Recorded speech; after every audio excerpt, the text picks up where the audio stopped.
análisis, las primicias, entrevistas con los protagonistas de la noticia. Joaquín López Dóriga, haciendo la diferencia en información. Muy buenas tardes, tenga usted muy buenas tardes. Es la 1:30 en punto, pero en punto en el tiempo del centro. Y yo soy Mario Ávila, transmitiendo para usted en el espacio de Joaquín López Dóriga, para toda la República Mexicana, toda a través de 95 estaciones en todo el país y otras 30 en los Estados Unidos. En California, Arizona, Texas, Nueva York, Illinois, Georgia, Utah, Kansas, Oklahoma, Carolina del Norte y del Sur, Tennessee, Oregon, Colorado y Florida. Saludamos con muchísimo gusto a toda la audiencia que nos sigue por nuestra gran, pero gran señal de Telefórmula en todo el país y a través de todas las plataformas. 121 de Easy, 157 de Sky, el 161 de Total Play, 153 de Megacable y en el 354 del sistema Dish. Y en los Estados Unidos, a través de las cadenas Xfinity Latino y Latino View. Y les recuerdo también que estamos, bueno, ahora hablando de plataformas, que transmitimos también a través de TikTok por la cuenta Radio-Fórmula y bueno, pues por supuesto en radioformula.mx. Laura, mi querida Lau, muy buenas tardes. ¿Y qué dices hoy? Cuéntanos. Mi querido Mario, qué gusto me da verte. Te mando un abrazo grande al otro lado del estudio. En este lunes 7 de febrero del año 2022. Han transcurrido 38 días y faltan 327 y termina este año. Corre la semana número 6. Fíjate nada más. ¿Y de quién es santo, mi Lau? Hoy celebra su santo Ricardo Inibardo, pero es un día muy especial para todo el equipo, mi Mario. Ahorita lo revelamos. Por lo pronto voy con la relación que a nombre de Joaquín López Dóriga, pues felicitamos con muchísimo gusto a Ricardo Rocha. Querido Ricardo, te abrazo desde aquí. Ricardo Gil, a Ricardo Cortés Camarillo, a Ricardo Pascue, a Ricardo Alemán, Ricardo Ampudia, Ricardo Burgos, Ricardo Robles, Ricardo Canavati, Ricardo Perestoifer, Ricardo Perusquía, todos ellos a nombre de Joaquín, muchísimas felicidades. También a Ricardo Villacorta, Ricardo Rivera, Ricardo Junco, Ricardo Barraza, Ricardo Muñoz, mi querido productor, te mando un abrazo. A mi querido Ricky Moreno, que justo ahora acaba de terminar su espacio con Chumel. Ricardo, un abrazo. A Ricardo Monreal, como no, a Ricardo Olayo y a Ricardo Alday. Y bueno, mi Lau, lo que decías, hoy muchas felicidades en su cumpleaños a nuestro querido Joaquín. Así es, todas las mañanitas para Joaquín, claro que sí, mi Mario, y un abrazo de parte de todo el equipo con todo nuestro amor. Pues que te la pases muy bien, Joaquín, desde aquí te abrazo y que sea un gran día en compañía de tu familia. Y pues ahora sí que retomando a los clásicos, Joaquín, aquí entre tú y yo, ¿no? No nos invitaron, ¿o sí, Lau? Pues aquí estamos esperando la celebración para el jefe. Exacto, ¿no? Uno no va donde no lo invitan y pues, ¿qué te digo? No, Joaquín, pásala muy bien. Y coincide también con el cumpleaños de Manuel Mijares, a quien lo felicitamos, Gabriel Regino, Néstor Ojeda, Moisés Sánchez Limón y a Ricardo del Valle. ¿Cómo ve usted? Bueno, pues todos ellos, muchísimas felicidades, que la pasen muy bien. Y bueno, pues vamos a saludar ya a todo el equipo que hace posible este programa. Saludo con mucho gusto a Dolores Colín, Karina Macías, María Luisa Carreño, Sandra Jiménez, José Juan Padrón, el ingeniero Víctor Malpica, Fernando Robles, Alex Gasca, Óscar Satarán, Gina Trejo Briceño, a don Chava Escobar, don Salvador, le mando un abrazo con mucho cariño. En la televisión, Ana Berta Coronado, Alonso Mancera, Diana Chávez Piña, José Antonio Méndez, Javier Mejía, Miguel Ángel Sánchez Telles y Dinora Corona. Bueno, pues esto es algo de lo más importante que usted leerá y escuchará en el correr de las próximas horas y seguramente, claro está, en los distintos espacios de Grupo Fórmula. El Instituto Nacional Electoral publicó en el Diario Oficial de la Federación la convocatoria para la consulta de revocación de mandato el próximo 10 de abril. Por el recorte presupuestal, el INE va a instalar 57,000 casillas y no las 161,000 requeridas, o estas que se instalan al menos en los procesos electorales federales. Investigan el asesinato del hijo del periodista Marco Antonio Islas allá en Tijuana. Esto se enmarca en otro fin de semana violento para 3 entidades en particular: Zacatecas, Michoacán y Guanajuato. En el primer caso asesinaron a 16 personas. Hoy el presidente de la República dijo que se trata del resultado de enfrentamientos entre criminales y un acto propagandístico y de provocación contra su gobierno. Sea como sea, le digo yo, no deja de ser este asunto el que no se ha podido resolver en más de 4 administraciones. Finales de Vicente Fox, todo el sexenio de Felipe Calderón, ¿qué le digo del de Peña Nieto? Y la inseguridad sigue siendo el peor problema en nuestro país. No cede. Y aunque sean enfrentamientos entre criminales, es un juicio a priori porque siguen siendo mexicanos, en primer lugar, y siguen siendo muertes. Como le digo, solo este fin de semana se cometieron 212 asesinatos en el país y en lo que va de esta administración, más de 112,000 homicidios dolosos. El presidente consideró muy grave que normalistas hayan utilizado este tráiler que seguramente vio usted aquí en Grupo Fórmula, en las imágenes, como lo ve ahora, y si nos escucha por radio lo habrá visto también quizá en redes sociales. Pero bueno, el uso de este tráiler en el enfrentamiento con la Guardia Nacional, esto en la caseta de Palo Alto, no descartó que existan infiltrados del crimen organizado. Pidió parar la violencia para no hacerle juego a la derecha. Pues yo no sé si esto sea de derecha o izquierda. Lo cierto es que secuestraron un camión, lo enfilaron contra la caseta, provocando un accidente que afortunadamente no tuvo más consecuencias. Si los de Ayotzinapa se quieren o no adjudicar estos hechos es otra cosa. Yo le voy a comentar en un momento cuánto les pagan a las personas que van a botear a las casetas. Porque este es un negocio inmenso de crimen organizado, evidentemente.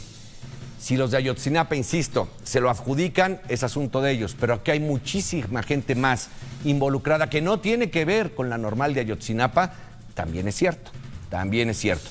Y bueno, pues en esta declaración de la presidenta municipal de Acapulco, de Juárez, Avelina Pérez, el presidente la apoyó, ya que el fin de semana la presidenta declaró, la presidenta municipal, que no había nadie a quien acusar por lo del tráiler, porque pues el tráiler iba solo. Sí, Lau, pues bueno, eso dijo. Digo, ya, no, por favor, adelante. Digo, es que me parece que fue la reacción de muchos. A veces con risa, a veces con asombro, pero es la declaración, se la voy a tener, claro que sí, el día de hoy se la voy a tener. En Michoacán, normalistas se movilizaron desde temprano con secuestro de autobuses sobre la carretera Morelia-Pátzcuaro, a la altura de Tiperetío. El gobierno de la Ciudad de México defiende el uso de la ivermectina para tratar a pacientes con COVID, a pesar de que especialistas dicen que no se debió de haber recomendado. El PRD acusa a la jefa de gobierno, Claudia Sheinbaum, de usar a los capitalinos, eso dijeron los del PRD, como conejillos de indias. Y en el resto del mundo, Lau. Ottawa vive un estado de emergencia, es el más grave en su historia por las protestas de los antivacunas y grupos radicales. La policía está en alerta. Estos datos preocupantes en España, donde el 50% de las enfermeras han pensado dejar ya su profesión por agotamiento físico y mental durante esta pandemia que no termina. Y esta buena noticia: inicia Filipinas la vacunación contra el COVID para niños entre 5 y 11 años. Confirmado, la presidenta de Honduras, Xiomara Castro, ha dado positivo a coronavirus. Esto a 11 días de haber tomado posesión como presidenta. Durante su encuentro en Moscú, el presidente de Rusia, Vladimir Putin, propuso al de Francia, Emmanuel Macron, un plan de paz para rebajar las tensiones por la crisis ucraniana. En tanto, el presidente Joe Biden y el canciller alemán Olaf Scholz analizan duras sanciones contra Rusia en caso de que invada territorio ucraniano. Y este lunes, salvas en todo Reino Unido en honor a la reina Isabel II a 70 años de su ascensión al trono. En un momento le doy todos los detalles. Y le recomiendo, por cierto, la pieza que Laura Pérez Cisneros ha preparado en torno a este tema. Ya la tendremos más adelante. Continuamos. Usted lo conoce, lo ha escuchado, visto y leído. López Dóriga, un periodista con cobertura total.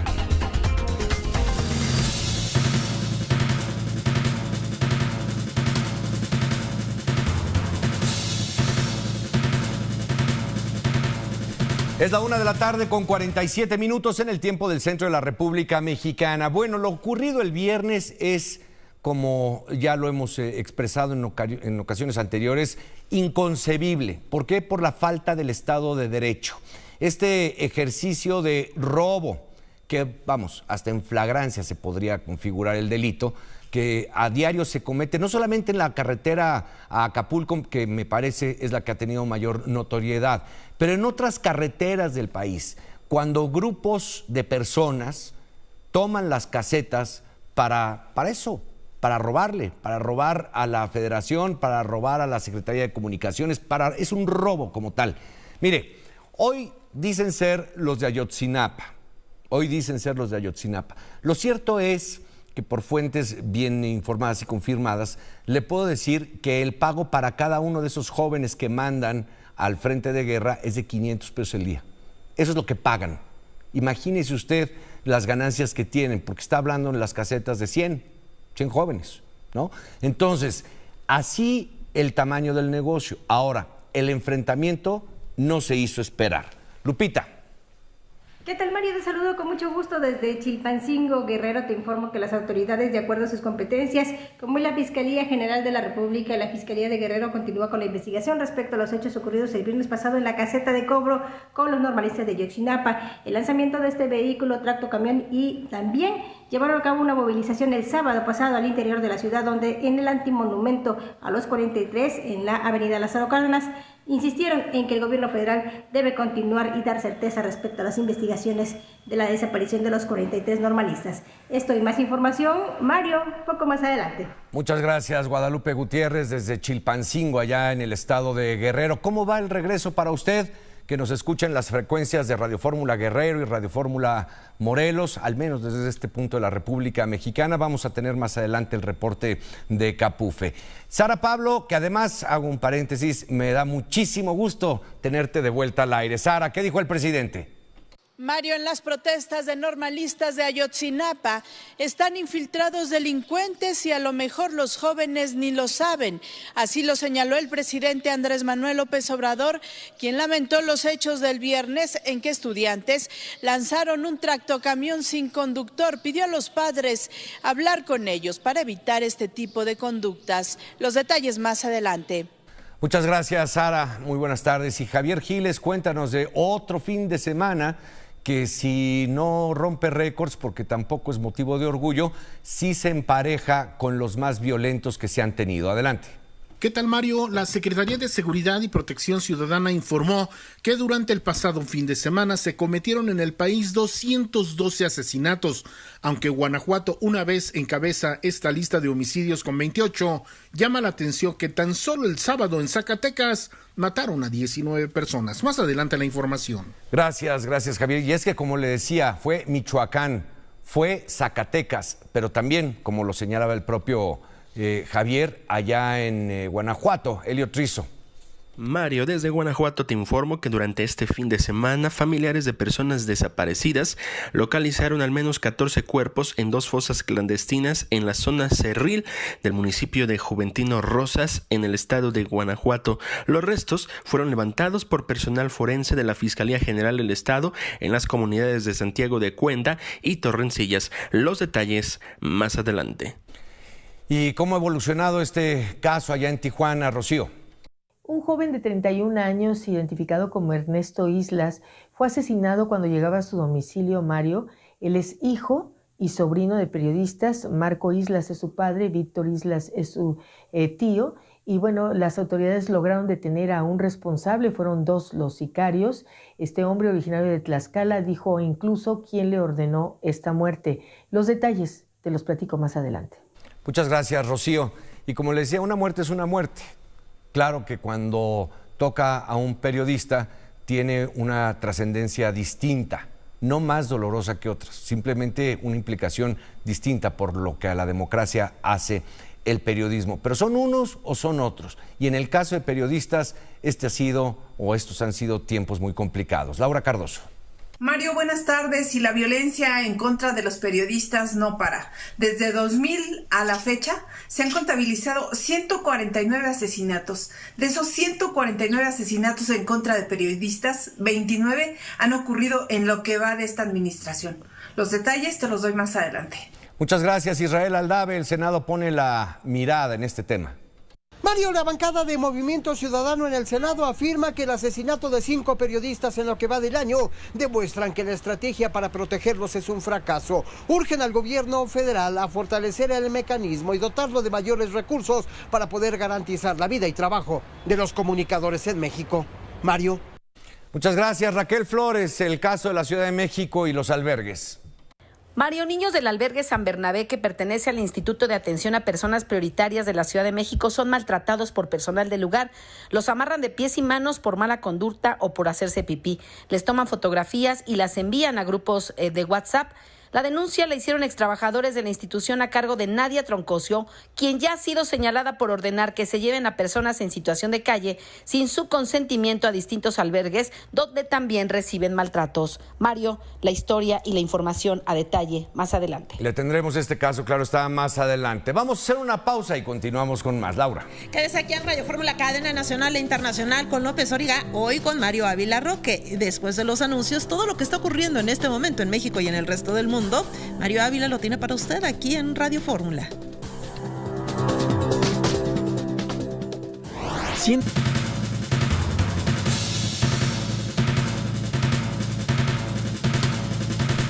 Es la 1 de la tarde con 53 minutos en el tiempo del centro de la República Mexicana. Mire, así como se señalan los hechos de violencia, hay que significar también cuando las investigaciones concluyen y se da con los responsables, se cumple un proceso penal y finalmente se cierra el caso. Juan Antonio.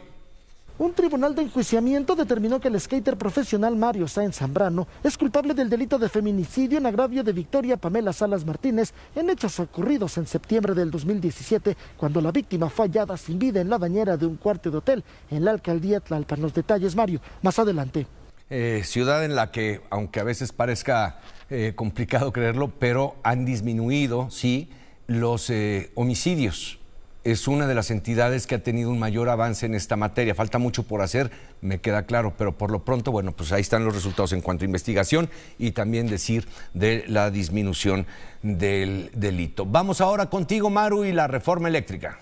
Mario, la reforma eléctrica es para acabar con un modelo legal contrario a la libre competencia. Por eso se amplía el Parlamento abierto, asegura en un comunicado este día el líder de la bancada mayoritaria morenista, Ignacio Mier. Esperan ahora la asistencia de los presidentes de grandes consorcios que generan su propio consumo eléctrico. Lo cierto es que no hay consensos, siquiera para comenzar en comisiones a revisar el dictamen, el avance.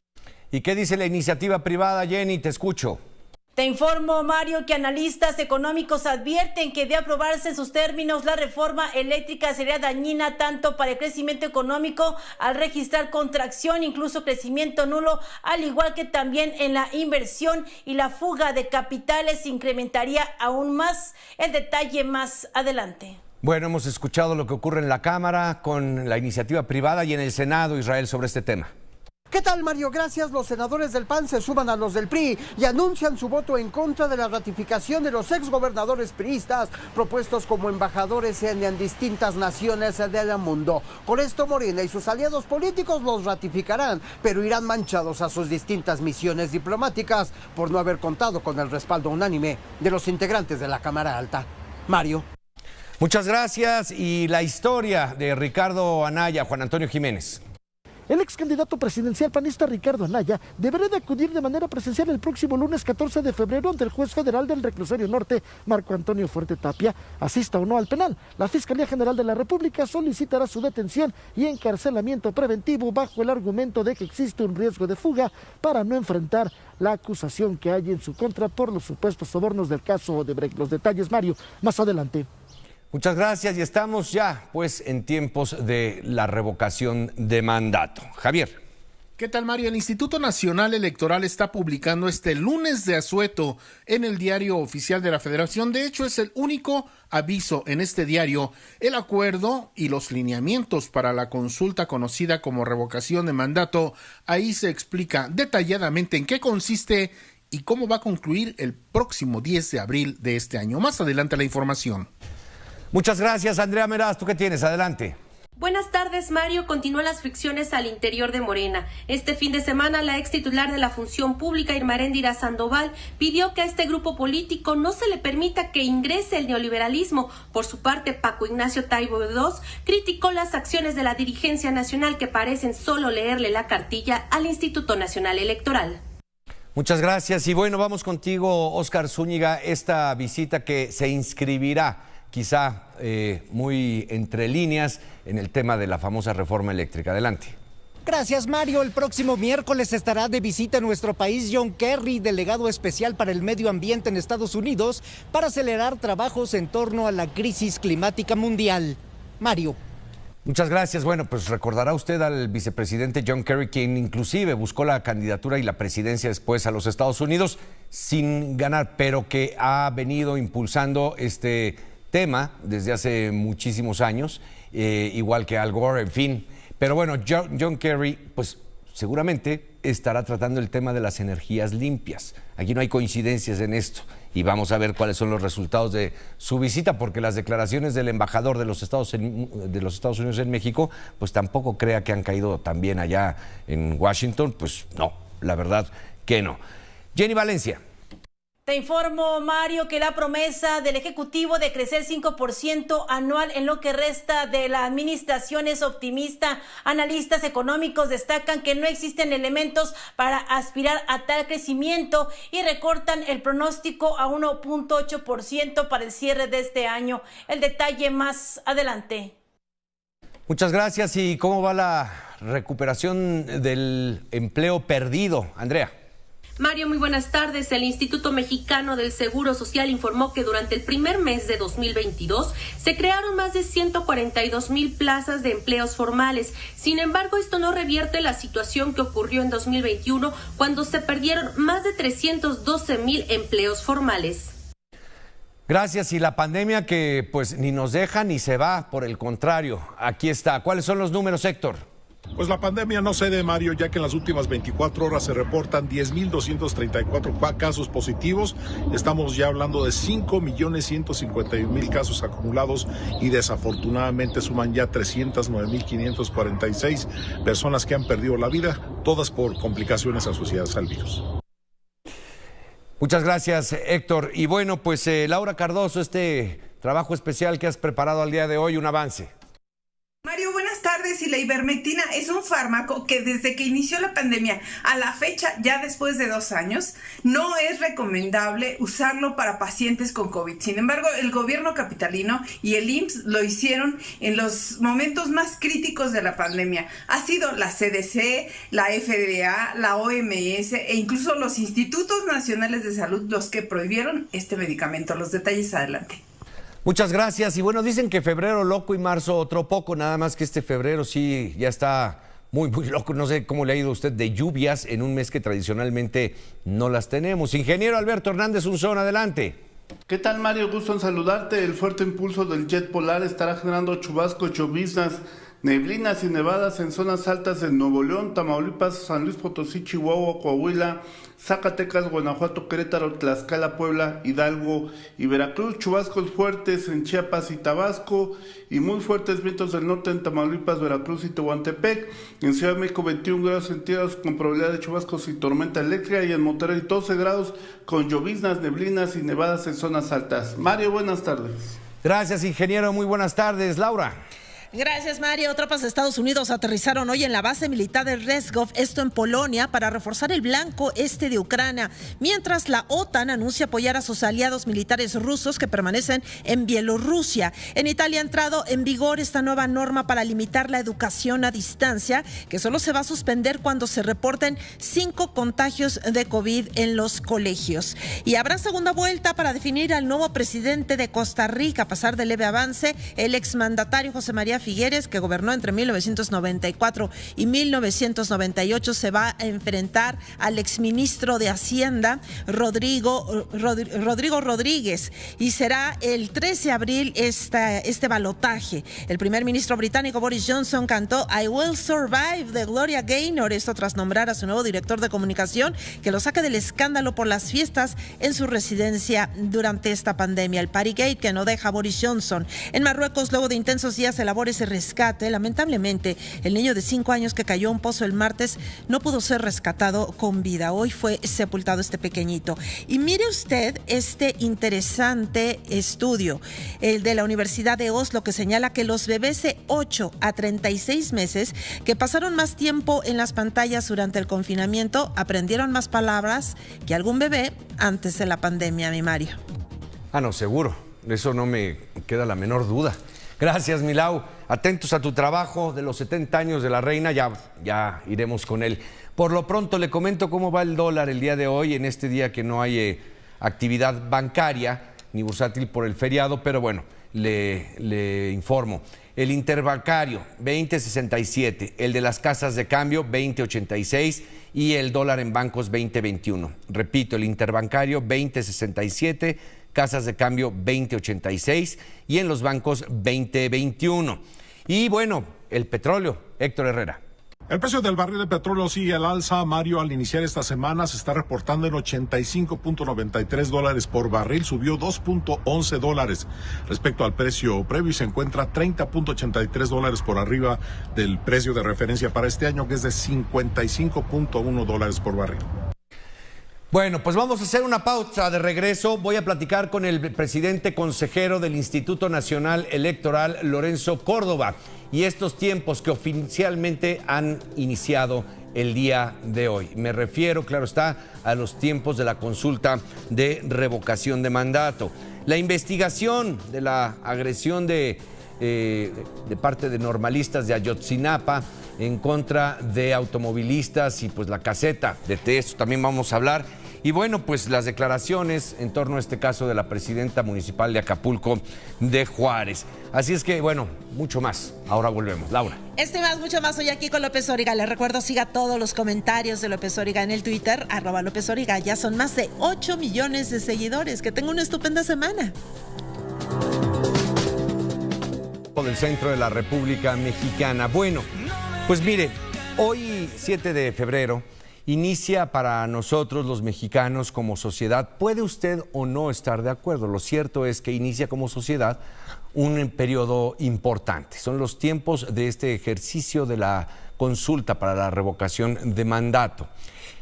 Para algunos el tema puede significar, pues si no una frivolidad, puede significar algo innecesario. Hoy todos los indicadores que usted me diga de las encuestadoras serias, mira, hasta de las no serias, de todas, porque las hay también, ¿no? Las no serias, colocan al presidente con grados de aceptación que no registraba ninguno de sus antecesores.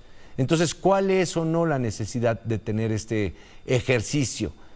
Es a partir desde un compromiso de campaña que hizo el presidente, pero en estos tiempos y cuando la economía no es boyante, pues para algunos puede resultar innecesario. Vamos a conocer lo último que ha ocurrido con esto para dar paso a la plática que tendré, que le agradezco muchísimo al consejero presidente del INE, Lorenzo Córdoba. Pero primero contigo, Javier Giles, adelante. ¿Qué tal, Mario? Les saludo con mucho gusto y fíjate que le hemos preguntado a varios consejeros electorales del INE, oigan, ¿realmente es necesaria esta revocación? Y son muy cuidadosos al responder, desde luego que no quieren más provocaciones ni que se enturbie más el ambiente. Ellos contestan solamente que ellos acatan la ley. Está en la Constitución ya esta figura de revocación de mandato y lo que tiene que hacer el Instituto Nacional Electoral es organizar este proceso democrático tal y como lo dicta la ley, pero pues hemos conocido que no van a tener todos los recursos para realizarlo como dicta esta ley federal de revocación de mandato. Este lunes, como único punto, único aviso en el Diario Oficial de la Federación, está publicando el INE el acuerdo y los lineamientos para la consulta conocida como revocación de mandato. Aseguran las autoridades electorales que su único papel es precisamente organizarlas con los recursos que tienen. Tendrían que instalar poco más de 161,000 casillas, pero van a instalar poco más de 57,000 por los recursos precisamente que están limitados, y es el llamado que hizo el presidente del INE, Lorenzo Córdoba, es hacer un llamado respetuoso a todas las autoridades de los niveles de gobierno, pues a que respeten la veda electoral, a que no realicen algunas promociones de sus gobiernos, simplemente los que dicta la ley, como son los de salud, también los de lo que son en materia de educación y también los de protección civil. Hoy aparecen ya en las especificaciones en el Diario Oficial de la Federación y hacen este llamado las autoridades del Instituto Nacional Electoral, Mario. Bien, Javier, muchísimas gracias. Buenas tardes para todos. Muy buenas tardes. Saludo con mucho gusto en este espacio, a nombre de Joaquín y el mío propio, al consejero presidente Lorenzo Córdoba. Lorenzo, ¿cómo te va? Muy buenas tardes. Hola, Mario, qué gusto estar contigo, con tu auditorio. Buen lunes. Gracias, igualmente. Bueno, pues un lunes por demás significativo, Lorenzo, en términos de sociedad y democracia. Quisiera, antes de entrar quizá a los temas más técnicos de este ejercicio, que pudieras compartir con la audiencia del auditorio, con la audiencia, perdón, ¿qué es en esencia, en términos democráticos, un ejercicio de este tipo? ¿Qué alcance tiene y qué casos en otros países se tienen como referente? Bueno, esto es un mecanismo, Mario, de los que se llaman de democracia directa. Es uno de los varios mecanismos que algunos países han venido introduciendo. Y creo que es muy importante señalar que allí en donde existen estas figuras, pues se ven como complementos a la dimensión representativa de la democracia. La democracia es que tengamos representantes electos, gobernantes electos, miembros de los poderes legislativos que toman las decisiones por todos. Pero hay algunas decisiones en las que por su trascendencia, por su relevancia, vale implicar al pueblo directamente, para las y los ciudadanos, para que se pronuncien, como es el caso de la revocación de mandato, de los plebiscitos, de las consultas populares, etcétera. Pero son mecanismos complementarios, así que qué bueno que tengamos estas figuras. Lo que llama la atención en nuestro país, al menos en este primer ejercicio, Mario, es que pues este es un ejercicio, esta figura, la de la revocación de mandato, suele entenderse como un instrumento que tienen en sus manos las y los ciudadanos que no quieren a un gobierno, que están insatisfechos con los logros de un gobierno. De hecho, la propia Constitución lo dice así. La Constitución, reformada hace apenas poco más de 2 años, cuando se introdujo esta figura en diciembre de 2019, define la revocación de mandato como un ejercicio que se realiza a petición de ciudadanas y ciudadanos que han perdido la confianza en el presidente de la República y por lo tanto quieren que se consulte al pueblo si el presidente se retira anticipadamente de su cargo. En México las cosas son raras. Fíjate que en noviembre, coincidí con el expresidente del gobierno español, Rodríguez Zapatero de España, ¿no? Que en la Feria de Guadalajara me preguntaba muy intrigado, oiga, ¿en serio que la revocación de mandato no la está pidiendo la oposición, sino la está pidiendo el propio presidente? Y yo le decía que sí. Y él me preguntaba, todo extrañado, pero ¿no es raro eso? Pues bueno, pues México es un país raro. Así que es un poco extraño que en esta primera ocasión que se va a realizar la revocación de mandato, o la consulta de revocación de mandato, pues sea justamente el gobierno y no la oposición quien la pide. Normalmente, al menos así ocurre en todo el mundo, es una figura que es usada por las oposiciones para tratar, digamos, de contrarrestar al gobierno. Pero bueno, esa es parte de las peculiaridades de México.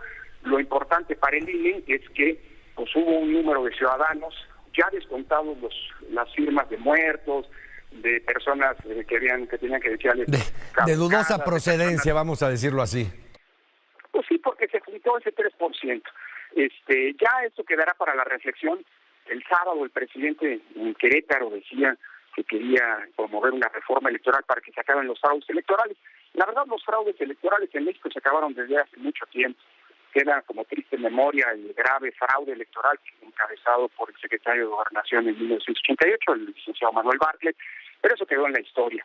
Hoy lo que sí seguimos teniendo, como se demuestra con estos muertos que firman y demás, es que hay conductas fraudulentas, pero eso no se va a resolver con una reforma electoral. La verdad, nuestro sistema electoral funciona bien, y ha permitido un gran índice de alternancias y un respeto irrestricto de la voluntad de las y los ciudadanos. Por eso, porque se respeta la voluntad de las y los ciudadanos, es que el INE, a pesar de estos intentos de falsificación, de fraude que pues se presentaron en el proceso de recopilación de firmas, pues al haberse concretado lo que pide la Constitución, el porcentaje de firmas y su distribución, pues la revocación de mandato va a realizarse de manera impecable, como siempre lo hace el INE el próximo 10 de enero. Ahora, estoy platicando con Lorenzo Córdoba, consejero presidente del Instituto Nacional Electoral. Lorenzo, en términos de cobertura, ¿qué significa la disminución de casillas? Es decir, ¿será muy complicado llegar hasta alguna casilla o simplemente derivado de la falta de presupuesto ante la negativa del gobierno a concederlo, nos tomará más tiempo llegar a un centro de participación o votación? No sé técnicamente cómo llamarlo. Pues lamentablemente sí, Mario, es muy penoso, es una cosa que no debe volvernos a pasar y ojalá hayan aprendido con humildad y vocación democrática las y los legisladores de la mayoría el error grave que cometieron y no vuelvan a hacerlo hacia el futuro. Hoy vamos a un ejercicio pues, en el que si uno atiende cuáles son las tendencias, ya lo mencionabas tú, ¿no? La gran aceptación que tiene el presidente de la República, pues si eso se traduce en la revocación de mandato, pues muy probablemente no entremos en la lógica de crisis constitucional que significaría su separación anticipada del cargo. Pero el antecedente es muy grave, Mario. Mira, las elecciones tienen que hacerse bien. Y esto, para todo efecto práctico, la revocación de mandatos es una elección. Por eso es correcto que la mayoría de Morena y sus aliados hayan incorporado en la legislación de la materia que tiene que realizarse con el mismo número de casillas, con las mismas garantías que una elección federal. Sin embargo, lo que es grave es que ellos mismos, paradójicamente, no generaron las suficiencias presupuestales para que ello pudiera ocurrir. Después de un largo debate público, de una numerosa cantidad de conflictos o de recursos presentados ante la Suprema Corte, ante el Tribunal Electoral, algunos por parte del INE, otros por parte de Morena, vaya, hasta el presidente de la Cámara presentó controversias constitucionales en la Cámara de Diputados. Pues bueno, hoy sabemos que el INE pues no puede hacer lo imposible y tiene toda la cobertura legal para hacer una revocación disminuida. Vamos a instalar poco más de 57,000 casillas, un poquito más de las que instalamos hace unos meses. Por cierto, cuando también se nos negaron recursos por parte de la Cámara de Diputados del Gobierno para la consulta popular en agosto pasado, pero no es lo deseable. Hoy eso ya queda claro, no es culpa del INE. Tan no es culpa del INE que la Suprema Corte de Justicia, al avalar que hiciéramos este ejercicio, entre comillas, disminuido, como no debería hacerse, pues también dijo, cuidado, sobre todo atendiendo a las vocaciones autoritarias, francamente antidemocráticas, que parecen más venganzas personales o intentos de ganar puntitos para conseguir alguna candidatura del presidente de la Cámara de los Diputados. Lo que la Corte dijo es que en las decisiones que está tomando el INE y que lamentablemente no se ajustan a la ley, como nosotros desde el INE quisimos y siempre intentamos, pues nadie puede hoy presentar algún tipo de denuncia o de recurso para fincarnos responsabilidades administrativas o penales. Es muy lamentable lo que está pasando, sí. ¿Quién va a pagar por ello? Pues lamentablemente las y los ciudadanos, porque las casillas, al ser menos, pues van a estar más lejos de donde deberían estar. Si de por sí cuando en la elección federal. Si de por sí cuando la cercanía abona, los niveles de participación no son altos, como ocurrió en la consulta que ya referías, bueno, pues veremos ahora, ¿no? Pues sí, ojalá y participe mucha gente. Mira, gracias al INE, Mario, todas las ciudadanas y ciudadanos que deseen participar, ojalá y fueran los 92 millones de mexicanas y mexicanos inscritos en la lista nominal, van a tener una boleta esperándolos en el centro de votación que les corresponda. Eso es gracias al INE, porque si fuera por los diputados y diputados, por la Secretaría de Hacienda, pues muy probablemente hasta parece que intentaron generar un contexto para luego culpar al INE de los resultados por si salen mal las cosas. Pero bueno, hoy queda claro que el INE sí quiso poner todas las casillas y quienes se lo impidieron, paradójicamente, son los que están promoviendo con mayor intensidad este ejercicio. Es la increíble. mayoría en el Congreso y pues el gobierno mismo, ¿no? A través de la Secretaría de Hacienda, ¿no? Ojalá es. y esto no vuelva a ocurrir, Mario. Pues porque sí. si esto se presenta en 2024, No, bueno. otra vez, entonces sí, cuidado, porque la democracia va a estar en riesgo. No, Ojalá pues, y repito, con humildad, los legisladores reconozcan su grave error, porque es por su culpa que no se van a poder instalar todas las casillas. Pero gracias al INE, todas las y los ciudadanos van a poder votar. Fíjate que es un debate, presidente, que yo he mantenido en muchísimas ocasiones cuando hay señalamientos hacia ustedes, y no es que me convierta yo aquí en el defensor del INE, pero bueno, al final de cuentas ustedes actúan con lo que los legisladores les dan, les proveen, desde las leyes hasta los ordenamientos. Entonces, de pronto esta... pues qué te podré decir, este diálogo de sordos llama la atención porque pues quienes fijan las normas para jugar son ellos. Ustedes realmente son quienes ejecutan. Finalmente, consejero presidente, te agradezco muchísimo. Y una última pregunta. Entramos, para los enterados, a un periodo de veda que creo que va a ser el más grande en la historia del país, porque ahorita, por lo pronto, pues son casi 2 meses para lo de la revocación de mandato.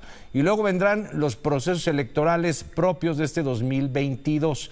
Pero bueno, ¿cómo atenderlo? Y vendrá un momento climático, sin duda, para el cual ya estarás preparado, y el INE también, en el día de la inauguración del Aeropuerto Internacional Felipe Ángeles, que es sin duda un logro que el presidente querrá destacar, pero ¿cuáles serán en ese momento los límites que se fijen a esta difusión?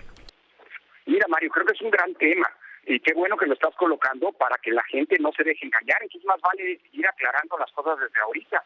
Si hoy hay una veda, digámoslo así, de la propaganda gubernamental, no es porque el INE lo haya querido, es porque la mayoría en el Congreso, la mayoría gobernante, estableció eso en la ley de revocación de mandato. Por cierto, en otros países en vez de revocación de mandato, pues nomás faltaba que el presidente no pudiera defenderse de la oposición y la oposición acusara al presidente. Pero las reglas son las reglas, y aquí las puso la mayoría en ambas cámaras. Y esas reglas, como bien dices, el INE las va a hacer cumplir puntualmente.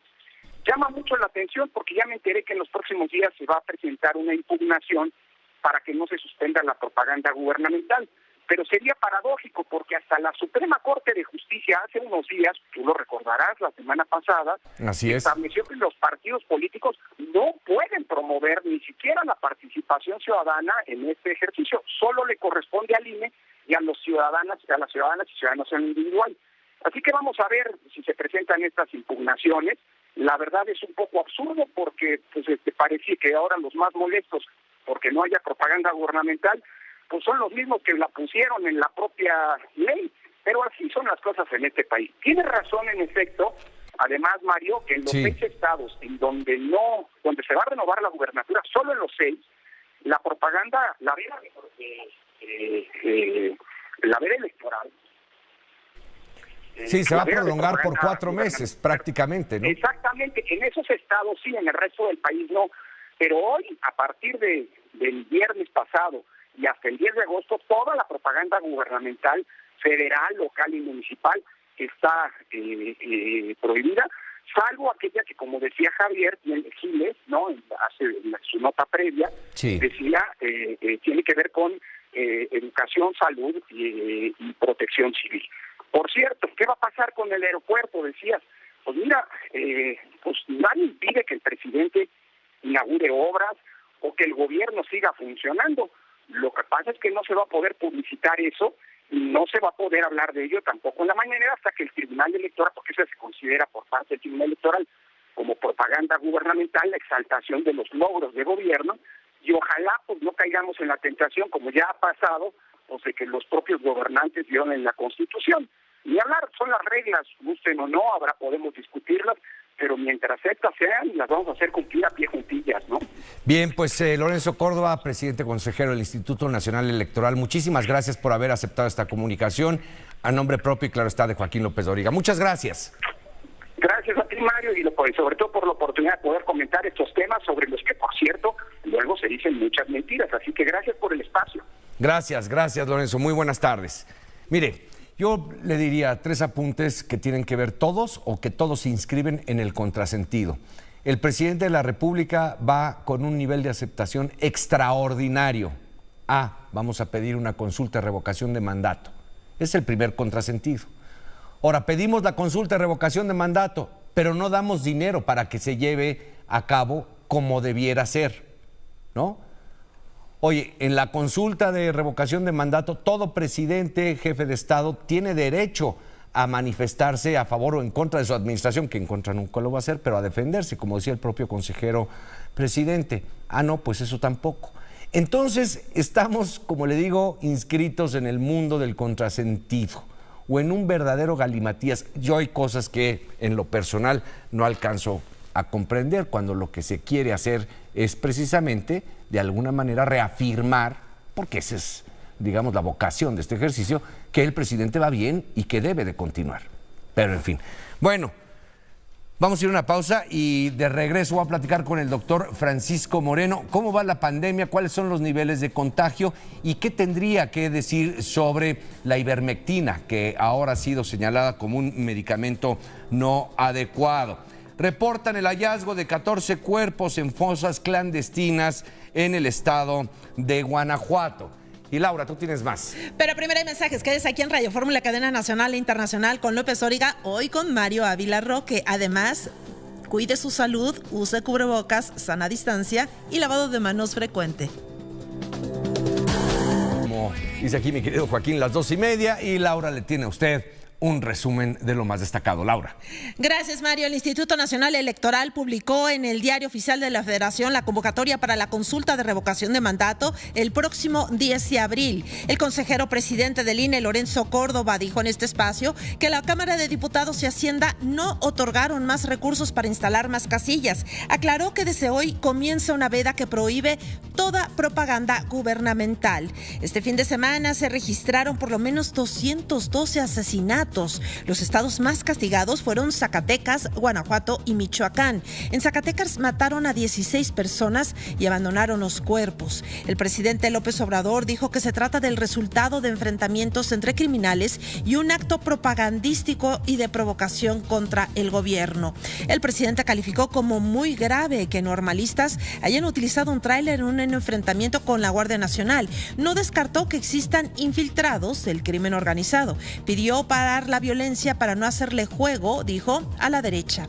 Y apoyó a la presidenta municipal de Acapulco, Avelina Pérez, quien el fin de semana declaró que no había nadie a quien acusar por lo del tráiler usado por normalistas contra la Guardia Nacional, porque dijo, la unidad se conducía sola. Mi Mario, hasta aquí la información. Muchas gracias, Laura. Vamos a una pausa y de regreso voy a platicar con la secretaria de Salud del Gobierno de la Ciudad de México y claro está con el doctor Moreno, como ya se lo había anticipado. Volvemos. Quédese en Radio Fórmula, cadena nacional e internacional, con López Dóriga, hoy con Mario Ávila Roque.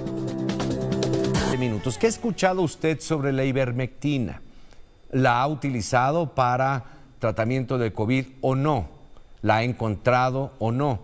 ¿Qué es la ivermectina y cómo se está usando y qué dicen las autoridades sanitarias? Vamos a escuchar este trabajo de mi compañera Laura Cardoso, la periodista Laura Cardoso, y luego platicaremos con la doctora Oliva López Arellano, la secretaria de Salud de la Ciudad de México. Laura.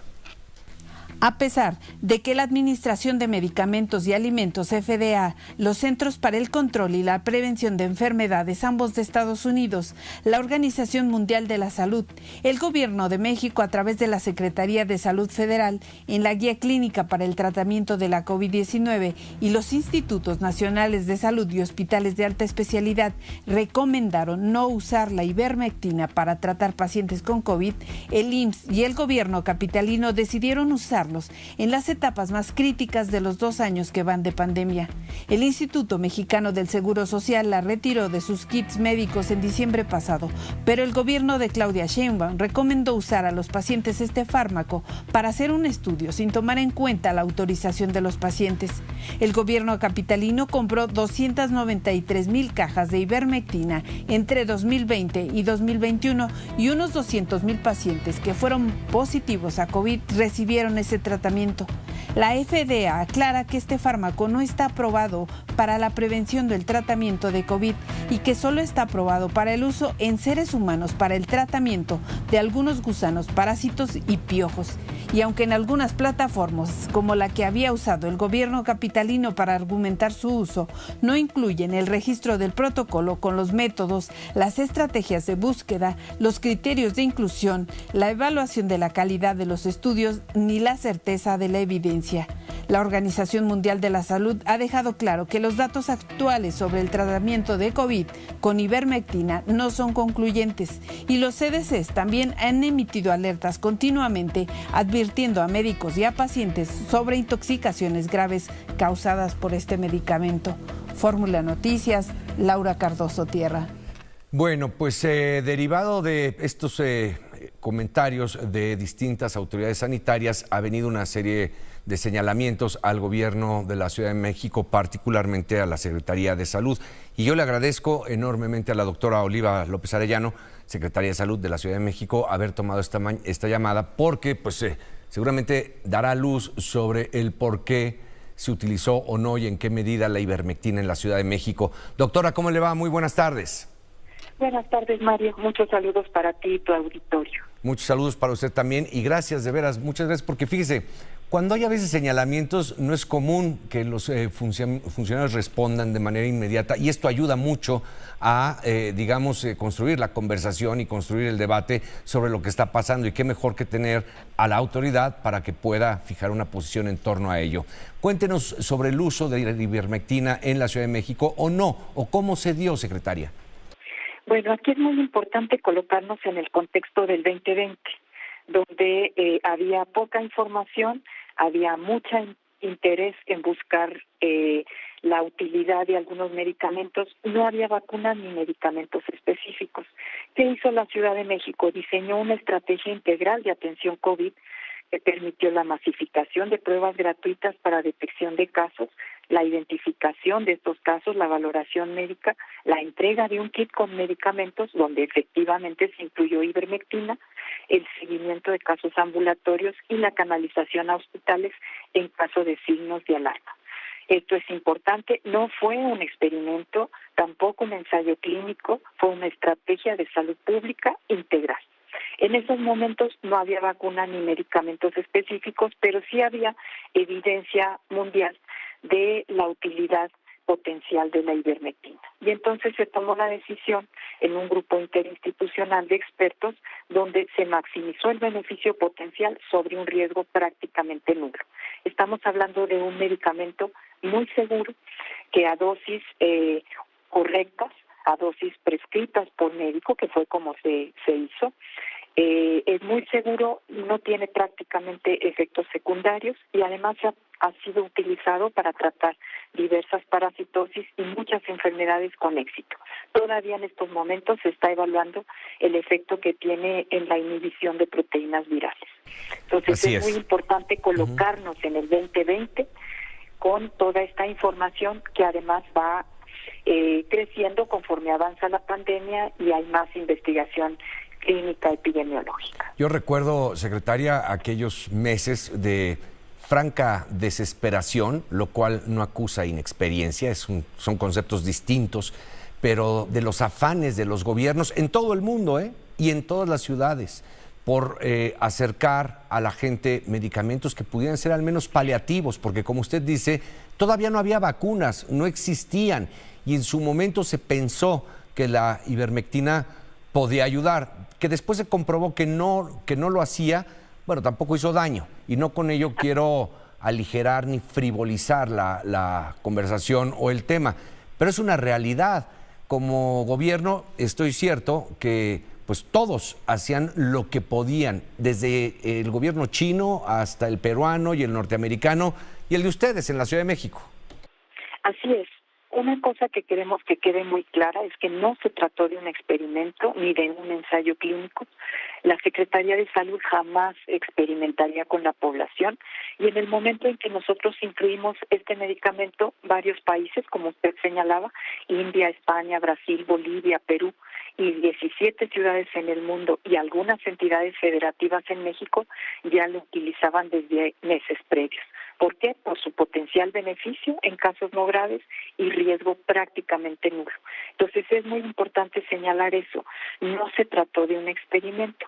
El artículo que ha despertado mucha polémica es un análisis estadístico retrospectivo donde se puede discutir los sesgos, los problemas de diseño, los errores de selección, las técnicas utilizadas, el modelaje de datos, pero esa es otra discusión, es una discusión que se debe dar en el ámbito de los expertos, científicos, de la gente que hace modelaje matemático, pero no se trató esta entrega, que siempre fue en un espacio de salud por personal de salud y con indicaciones médicas, no se trató de un experimento.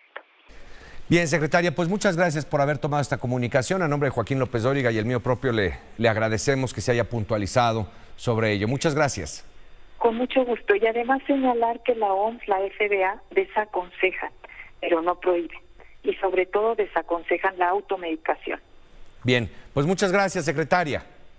Hasta luego, gracias. Gracias. Y bueno, pues en este orden de ideas, en detenernos en el tema de la pandemia, que pues aquí sigue y al menos parece que seguirá por un buen tiempo, saludo con mucho gusto al doctor Francisco Moreno para poder platicar sobre el estado que guarda la situación hasta este momento, doctor, porque pues es algo que lo hemos visto en estos últimos 2 años, va cambiando día con día. Doctor, ¿cómo le va? Muy buenas tardes. Buenas tardes, Mario, un gusto estar contigo y con tu auditorio, y así es.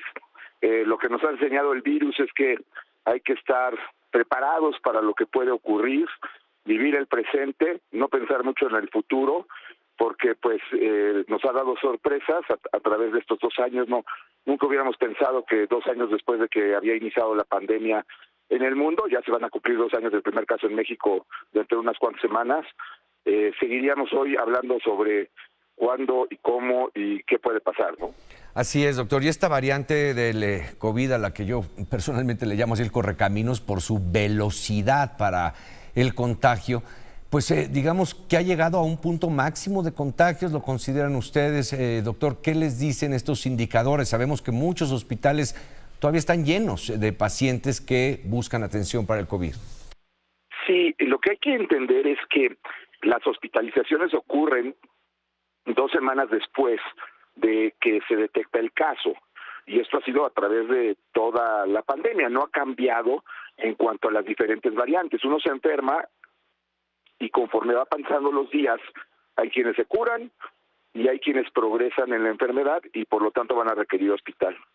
Por eso el hacer el semáforo dependiendo de la ocupación hospitalaria pues es un error grave, porque ya cuando tienes ocupación hospitalaria, ya la bola de nieve viene a mitad de la montaña. Ya no puedes hacer nada para frenar que va a haber más casos que requieran hospital. Ahorita lo que estamos viendo es eso, que empiezan a disminuir el número de casos. Ya llegamos a 60,000, la semana pasada estuvimos en los 40 altos, 40 bajos, y probablemente esta semana empecemos a ver 30 y 20, lo cual pues es una buena señal porque quiere decir que el número de contagiados de Omicron fue tan alto que empieza ya el virus a no tener a quien contagiar. Pero las hospitalizaciones y desafortunadamente los fallecimientos vienen 2-3 semanas después. Por eso era tan importante cuidarse y seguirnos cuidando en este momento, porque el virus no se ha ido. Ahora, doctor, en estos tiempos, digamos, yo no sé con qué facilidad ustedes puedan detectar esto o no, y cuando me refiero a ustedes es la ciencia en general, quién es afectado por la variante Omicron y quién es afectado por la variante Delta, porque la variante Delta, déjeme decirlo así, la primera, la fuerte, la más dura en sus síntomas, ¿no? Parecería haberse olvidado, pero todavía está ahí. Compañeros y queridos amigos aquí de Grupo Fórmula han resultado contagiados y pues sí, algunos con el Omicron, algunos con el Delta, pero ¿qué pasa con esa variante Delta y en la suma? Pues mira, la variante Delta tiende a desaparecer porque la misma variante Omicron es tan rápida que pues le gana la entrada a la célula que acaba de infectar, es decir, a la persona que acaba de infectar, y eso evita que nos infectemos por Delta. De alguna forma, por eso pensamos que está siendo una variante que afecta más el tracto respiratorio alto, que no produce la gravedad que producía Delta, dependiendo evidentemente del paciente, pues el 95-97% de los casos ya van a ser Omicron, y probablemente acabe siendo el 100% a menos de que ocurra alguna subvariante de Omicron que vuelva a producir una elevación en el número de casos. Pero está desapareciendo Delta, como desapareció Delta a Alfa, a Beta, a Gamma. Esta es una situación en donde la variante que es más capaz de infectar es la variante que va a estar presente en el momento, y eso pues evidentemente Omicron, como dices tú, una correcaminos, pues le está ganando la carrera a todas las demás. El resultado podría ser esta cosa llamada la inmunidad de rebaño. Sí, evidentemente si tú tienes una variante que puede infectar en un tiempo corto, y aquí depende de dos situaciones, si la infectividad logra superar el tiempo de inmunidad, es decir, que la gente se infecte antes de que la gente empiece a perder inmunidad cuando ya resultó infectada, pues logras la inmunidad de rebaño. El problema con las variantes anteriores es que requerías de mucho tiempo para lograr esa famosa inmunidad de rebaño. Y entonces cuando estabas empezando a alcanzar esos números, la gente empezaba a perder inmunidad por el tiempo que había pasado, había transcurrido desde que había tenido la primera infección. Aquí no, aquí parece... pues vemos las curvas, ¿no? En las primeras 3 olas del mundo no llegamos al 1 millón de casos diagnosticados diarios, y aquí prácticamente llegamos a 4 millones, y ahora venimos en descenso. Entonces, esto puede llevar a que el mundo, gran parte de él, tenga la infección en un tiempo corto, y por lo tanto mantenga inmunidad, mientras los otros no lo pierden, y entonces sí, llegaríamos a eso que tanto habíamos querido con la variante inicial, pero pues que no se había dado, ¿no? Y ahora, Omicron demostró que hay variantes que pueden pues escapar a la inmunidad desarrollada en forma anterior. Entonces, por eso, si bien esta es una oportunidad que tenemos, no implica que yo ya no me debo de cuidar, que yo ya, salimos.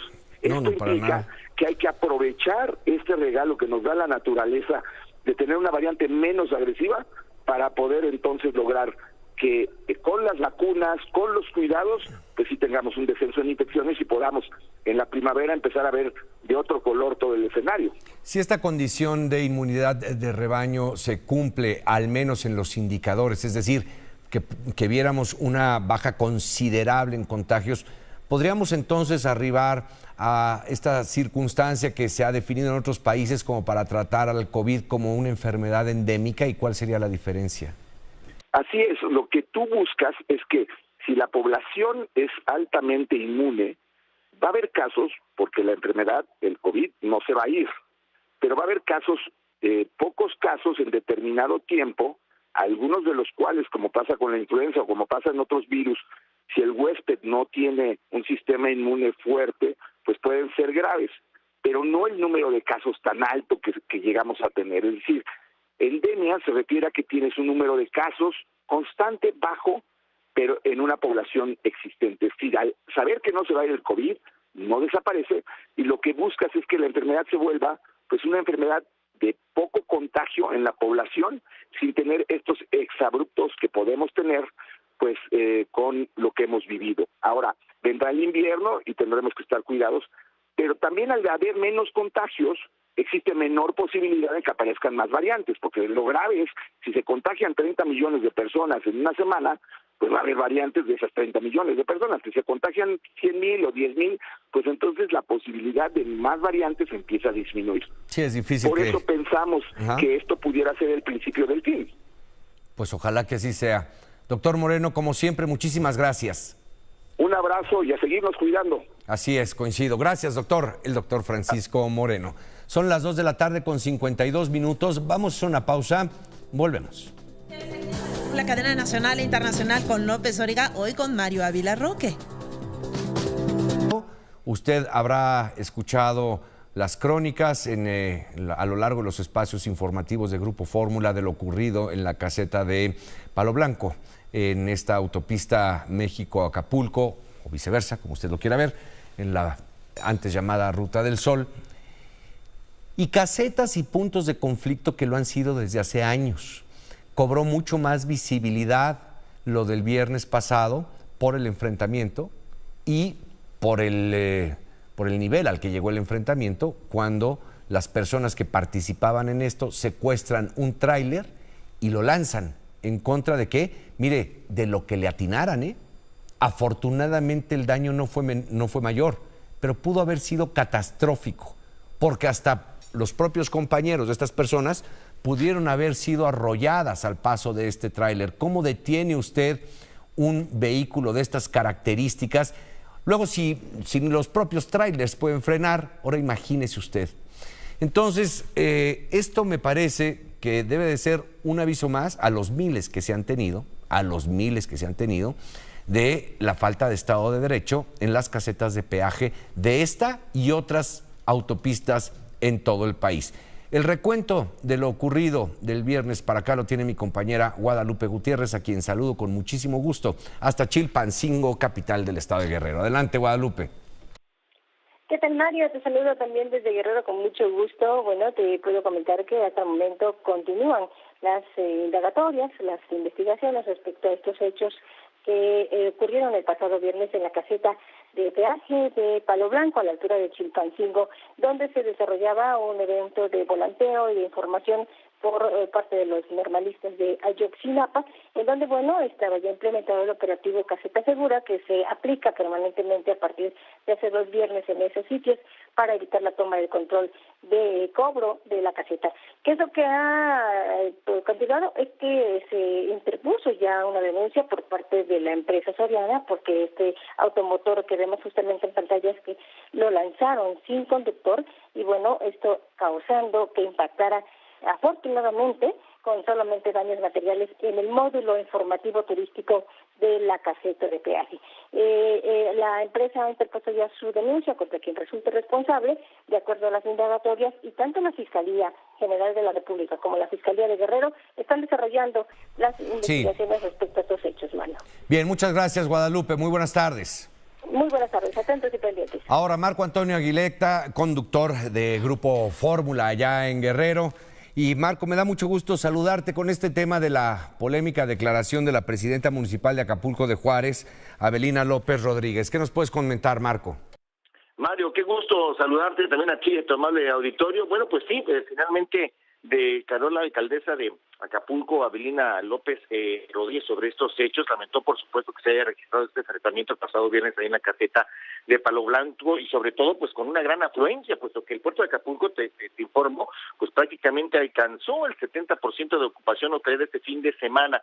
Y bueno, ante la pregunta expresa de los compañeros comunicadores, bueno, pues ella afirmó que lamentaba estos hechos, pero que pues no había a quien señalar de manera directa, puesto que de este tráiler que se fue a impactar un módulo de información turística, puesto que el tráiler pues no llevaba operador, el tráiler no llevaba conductor, que pues era complicado señalar a alguien como el responsable de haber arrojado ese vehículo hacia los elementos antimotines y de la Guardia Nacional. Ella pide que se dé una mesa de diálogo con los normalistas de Ayotzinapa, que pide que también no se les criminalice. Esto pues ha provocado, por supuesto, una gran cantidad de reacciones, incluso hoteleros afirman que, bueno, estos operativos efectivamente deben de continuar, deben de mantenerse en las casetas, puesto que no se debe permitir, Mario, que nuevamente se lleve a cabo esta práctica de tomar las casetas, independientemente de mencionar que se va a volantear o a dar información a la ciudadanía como justificación, bueno, pues que se queden, por supuesto, con los recursos de las garitas. Sí. Pero bueno, esto ha provocado, por supuesto, una gran cantidad de reacciones. Continúan las reacciones en el estado de Guerrero, en el puerto de Acapulco, y hoy, pues, como ya lo decía nuestra compañera Lupita Gutiérrez de Mario, pues continúan blindadas las casetas, pues para el regreso a todos los que estuvieron en Acapulco a sus lugares de origen, Mario. Ya se van a quedar a descansar ustedes en Acapulco, ya los chilangos les vamos a dejar de dar lata ya, ¿o qué? Gracias, Marco. No, hombre, al contrario. Abrazo, Mario. Gracias. Si bien es cierto lo que dice la presidenta municipal, Avelina López, le asiste la razón, evidentemente nadie iba conduciendo el tráiler. Lo que hay que investigar es quién despojó al chofer del tráiler y después lo enfiló en contra de la caseta, porque eso de criminalizar a la gente de Ayotzinapa, pues creo que los únicos que se criminalizan son quienes están ahí en flagrancia frente a la Guardia Nacional. Sara, ¿qué dijo el presidente de la República? En las protestas de normalistas de Ayotzinapa están infiltrados delincuentes y a lo mejor los jóvenes ni lo saben, acusó el presidente Andrés Manuel López Obrador. El viernes pasado, elementos de la Guardia Nacional impidieron a los estudiantes tomar la caseta de Palo Blanco en la autopista del Sol y en respuesta ellos lanzaron un tractocamión sin conductor, el cual se impactó metros más adelante contra un módulo de información turística. Es muy lamentable lo que sucedió. Fue muy grave porque pudo haber una tragedia, muchos muertos. El Ejecutivo llamó a los jóvenes al diálogo, pidió a los padres de familia que hablen con ellos para evitar poner en riesgo la vida de las personas. Dijo que si se trata de que necesitan dinero, pues para eso están las becas, y también no descartó que los responsables de haber lanzado este camión sean los propios delincuentes infiltrados. Yo quiero hacer un llamado a los muchachos de la Normal de Ayotzinapa para que ya no actúen de esa forma, porque afectan, ponen en riesgo la vida de otras personas. Y el revolucionario tiene que cuidar al pueblo y se lucha por ideales, no es por la destrucción. No puede haber rebelde sin causa. Entonces, que dialoguen. Le he dado la instrucción, que lo reciban, que haya diálogo, porque también tenemos información de que hay gente dedicada a actividades ilícitas, infiltradas en este movimiento. Eso a lo mejor ni ellos lo saben, y por eso lo estoy planteando. Y me dirijo a ellos y le pido también a sus papás que nos ayuden, que estén pendientes de ellos, hablen con ellos, porque este no es el camino. Señaló que su gobierno no es represor y pidió a los jóvenes que no le hagan el juego a la derecha, que pide mano dura. Con imágenes de Aldo Reyes en Grupo Fórmula, Sara Pablo. Sara, muchísimas gracias por este reporte. Mire, la verdad es que ni son todos los que están, ni están todos los que son. Sí hay jóvenes de Ayotzinapa, claro que los hay. Pero también los hay de otro lado, porque esto es un movimiento de crimen organizado, aunque no se le quiera reconocer así, aunque se quiera en el discurso plantear que es un movimiento con causa o sin causa, como dice el presidente, pero que pues son jóvenes que no se dan cuenta. No, sí se dan cuenta. Sí se dan cuenta porque les pagan, entre otras cosas, 500 pesos diarios a los que van. Entonces, pues mucho cuidado, porque no se trata de reprimir a nadie, se trata de hacer valer el Estado de Derecho, que cuando se quiso hacer valer el viernes, derivó en lo que ya conocimos. Y justo hoy, en regreso de puente, ¿cómo se ven las cosas en las distintas carreteras? Óscar, adelante. Este lunes concluye el primer puente largo del año que se tuvo con motivo del aniversario de la Constitución y el cual fue aprovechado por muchas personas que gustan tomar unos días de descanso en algunos de los destinos cercanos a la capital del país. Según las estadísticas de Caminos y Puentes Federales, la afluencia estimada de vehículos durante estos días fue de 4.6 millones de cruces en toda la red de autopistas que operan en todo el país. En las casetas de entradas y salidas a la Ciudad de México se registró el fin de semana más de 100 entradas y salidas por minuto, y este domingo por la tarde-noche se registraba la entrada de 43 vehículos por minuto a la ciudad y se espera otro tanto para este día. Sin embargo, en esta ocasión los capitalinos no decidieron tomar vuelos en el Aeropuerto Internacional de la Ciudad de México, o fueron muy pocos, ya que la mayoría prefirieron realizar viajes cortos a lugares turísticos. Muchos de ellos acudieron a los pueblos mágicos cercanos a la Ciudad de México, como Zacatlán en Puebla, Taxco Guerrero Guerrero, Tequisquiapan en Querétaro, San Miguel de Allende, Guanajuato y Pátzcuaro en Michoacán. Reportes de la Secretaría de Turismo señala que se alcanzó en estos días de asueto una ocupación hotelera promedio de 49.8% en distintos destinos turísticos de todo el país, lo que representó 26.7% más comparado con el mismo fin de semana de 2021, que registró 23.1% de ocupación durante los 4 días. Por lo pronto, y tomando las medidas sanitarias correspondientes, los capitalinos se preparan ya para el segundo puente del año, que será del sábado 19 al lunes 21 de marzo, debido a la celebración del natalicio de Benito Juárez. Para Grupo Fórmula, Óscar Zúñiga. Muchas gracias, Óscar. Muy buenas tardes. Y bueno, pues si la violencia es materia de todos los días y un tema de preocupación, enorme preocupación en el país, lo es también esta variante o esta dirección que tiene hacia los periodistas. ¿Por qué? Por lo que representan los periodistas en cualquier democracia, Rocío, ¿cómo te va? Muy buenas tardes, te saludo hasta Tijuana. ¿Qué tal, Mario? Yo también te saludo con mucho gusto. Hace unos minutos ejecutaron de 4 balazos a mi hijo Marcos Ernesto afuera de mi casa. Publicó en redes sociales Marco Antonio Islas Parra, quien era padre de este joven de 31 años que fue asesinado justo cuando llegaba a su casa. Después la información pues fue confirmada por las autoridades policíacas y bueno, este joven fue ultimado de 4 balazos. Además, los asesinos pues dejaron tirar una supuesta cartulina con un mensaje amenazante.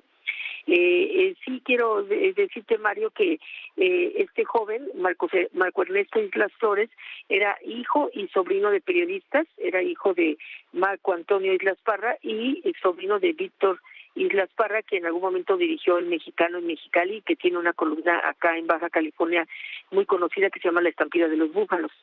Este joven quedó tirado pues a la entrada de su casa. Ahí llegaron las autoridades para hacer las investigaciones correspondientes y detuvieron a uno de los 2 asesinos. Fueron dos sicarios los que lo atacaron. Y esta persona está confirmada que se llama Josar Fidel, tiene 27 años, es originario de Tlaxcala, ha sido ya interrogado por las autoridades policíacas e incluso ya les dijo por órdenes de quién asesinó al joven hijo y sobrino de nuestros compañeros periodistas. La Fiscalía General del Estado está recabando las evidencias para integrar la carpeta de investigación y para que Josar Fidel, el hombre detenido de 25 años, sea vinculado a proceso y sentenciado por la Comisión del Ilícito. Es lo que tenemos con respecto a esta información, Mario. Bien, Rocío, muchas gracias. Muy buenas tardes. Hasta luego. Pero es que es en Tijuana y es en todos lados, Laura. De la prensa son funcionarios públicos, sobre todo el nivel estatal y municipal. Entonces, eso nos da la clave para entender que hay un interés político de diversos grupos de poder para que no avance la agenda del periodismo libre, democrático, crítico. Vemos a un Estado ausente para prevenir y proteger y garantizar justicia a las víctimas periodistas, pero un Estado o funcionarios del Estado muy diligentes y proactivos para agredir y para inhibir a la prensa. Dice que a eso hay que sumar los esquemas de colusión que hay en muchos estados del país entre política y narcotráfico o crimen organizado, lo que aumenta más los riesgos, ya que se sabe del nivel de violencia que ejercen estos grupos criminales. Los 4 periodistas asesinados en lo que va del año son José Luis Gamboa, el 10 de enero en Veracruz, Margarito Martínez, el 17 de enero, Lourdes Maldonado, el 23 de enero, ambos en Baja California, y Roberto Toledo, el 31 de enero en Michoacán. En las estadísticas de artículo 19, durante el sexenio de Vicente Fox, asesinaron a 22 periodistas, en el de Felipe Calderón 48, con Enrique Peña Nieto 47, y en lo que va de Andrés Manuel López van 29. Fórmula Noticias, Laura Cardoso Tierra. Muchas gracias, Laura. Bueno, pues ahí tiene usted la realidad del riesgo del periodismo en este país. Ese es, y como ha sido declarado en innumerables ocasiones, es uno de los países más peligrosos para ejercer esta profesión. Vamos a hacer una pausa y de regreso, bueno, pues ya le tengo noticias de de estreno aquí en Grupo Fórmula. Varias, ¿eh? La pausa, volvemos. Quédese aquí en Radio Fórmula, cadena nacional e internacional con López Dóriga, hoy con Mario Ávila Roque. Hay mensajes. Olor de rock. Qué gusto saludarte, un honor estar compartiendo contigo este espacio informativo y qué mejor que tú para que nos des la patadita de la buena suerte del arranque de esta nueva etapa para Radio Fórmula Sonora. Muchas gracias, Michelle, y pues el agradecido y el honrado soy yo. Conocemos desde hace tiempo tu trabajo, tu labor periodística, que bien te ha merecido estar hoy en esta titularidad. No es que sea la primera, has ocupado otros espacios. Y cuéntame de manera muy breve qué significa para ti, Michelle, cómo arrancas el día de hoy y la cobertura de este espacio que a nivel estatal será importante. Muchas gracias de entrada por el espacio. Un gran reto sin duda por lo que representa Grupo Fórmula, por lo que representa Radio Fórmula, que es de gran peso en el estado de Sonora. Y cómo arrancamos el día de hoy con mucha información en temas de seguridad, sobre todo recién termina una conferencia en donde se habla de un tema que es siempre los titulares en nuestra entidad, los desaparecidos que van en incremento. Acaban de ofrecer importantes datos la fiscal del estado, el gobernador del estado, y vamos con esos detalles ahorita. Y por supuesto también reportes especiales, reportajes. Hay un contenido muy importante sobre todo de esto que se ha dejado de hacer en Sonora, ¿no? Periodismo de investigación también. Pues Michelle, muchísimo éxito, bienvenida a Grupo Fórmula. Si ya lo estabas de alguna manera hoy oficialmente e institucionalmente, bienvenida. Éxito para ti, éxito a Eduardo de la Isla, en fin, a todos los que conforman Radio Fórmula Sonora. Un placer. A Rubí allá en Nogales también un saludo para Rubí, para Eduardo, para todo el equipo. Muchas gracias, ahí estaremos en punto de las 3:30 de la tarde, un placer. Muy gracias. Buenas tardes. Y como siempre mi respeto y felicitación para don Eric Calderón, a quien le mando un abrazo y éxito en esta nueva etapa de Radio Fórmula Sonora. Vamos con usted, don Pepe Fonseca, le escuchamos, adelante. Buenas tardes, Mario. Buenas tardes al auditorio de Radio Fórmula. Dicen que la necesidad tiene cara de hereje, y la necesidad forzó a las distintas izquierdas mexicanas a coaligarse con prófugos de otras fuerzas políticas y formar Morena.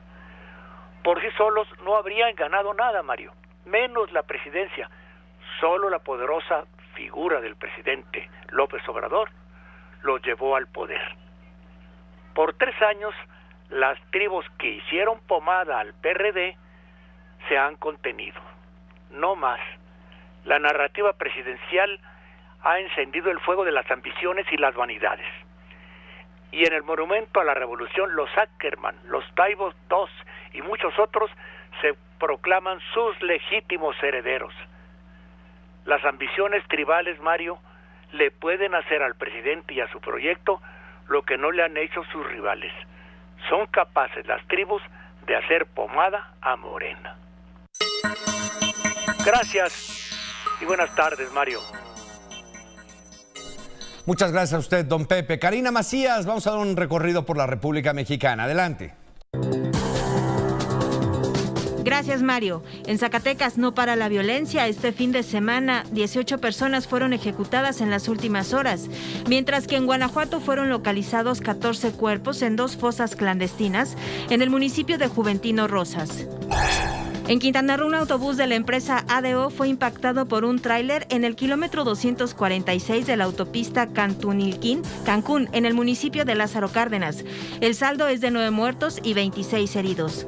Mientras que en Veracruz, un fuerte accidente entre una camioneta y una grúa en la carretera federal 180 en el tramo Paso del Toro Santa Fe tuvo como saldo 4 personas muertas, entre ellas un menor de 2 años. Y en la carretera federal La Tinaja Moralito, el chofer de un tráiler perdió el control y se impactó contra una casa habitación. Hay 2 personas muertas. En Jalisco, la Fiscalía General de la República vinculó a Carlos P., detenido en Puerto Vallarta el mes pasado y acusado de ser uno de los principales operadores del cártel Jalisco Nueva Generación. En Chihuahua, 6 personas murieron entre sábado y domingo a causa de las bajas temperaturas, 3 de ellas en el municipio Serrano de Madera y otras tantas en Ciudad Juárez. Mario. Muchas gracias, Karina, gracias por tu reporte. Y bueno, pues de nueva cuenta, y que no quede, muchísimas felicidades, querido Joaquín, que la pases muy bien. Laura, muchas gracias. Gracias a ti, mi querido Mario, y nuevamente le mandamos besos y abrazos a nuestro querido Joaquín, que siga celebrando en muy padre su cumpleaños, con todo nuestro cariño, mi Mario. Y gracias a ti. Mi Lau. Y un saludo a mi Lola, a mi Lola Colín, a Dolores Colín, que siempre me acompaña muy de cerca en esta labor. Muchísimas gracias, Lolita. Bueno, pásela bien, que tenga un excelente lunes, final de puente. Si viene de regreso, pues despacio, no pasa nada, hombre.